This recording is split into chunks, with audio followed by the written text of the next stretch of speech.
Storm Publishing presents Murder at Raven's Edge, written by Louise Marley and read by Christopher Bonwell. 1. The village of Raven's Edge was surrounded by a dark, tangled forest, the kind of forest that evoked the wrong sort of fairy tale, where you should never stray far from the path. The trees here were ancient, gnarled and twisted, huddled together against the storm. Branches dipped to the ground with every lash of rain, and the wind tore at their leaves, sending them spiralling high into the air as though it were November rather than June. Rain fell thick and fast and hard. It hammered the roof of Ben's car and bounced off the road in front of him. Not that he could see the road. He could barely see further than the end of the car. There were no street lamps on this road, no houses and no other cars.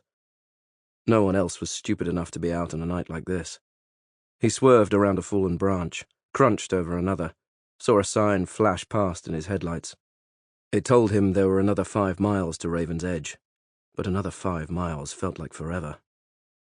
It was 1 a.m., and he was desperate to get home.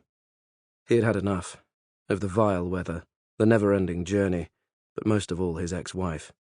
He'd driven all the way to London with only enough of a break for them to fight, before he'd climbed straight back into the car and driven back. Now, here he was, 5 miles from home without the sole reason he'd put himself through the visit in the first place, his 6-year-old daughter, Sophie. Lightning illuminated the sky, revealing a road strewn with debris. He slowed to 20 miles per hour, forcing his fingers to relax their death grip on the steering wheel. There would be other chances to see Sophie. In a month, it would be the school holidays, and she'd be visiting him for 2 whole weeks.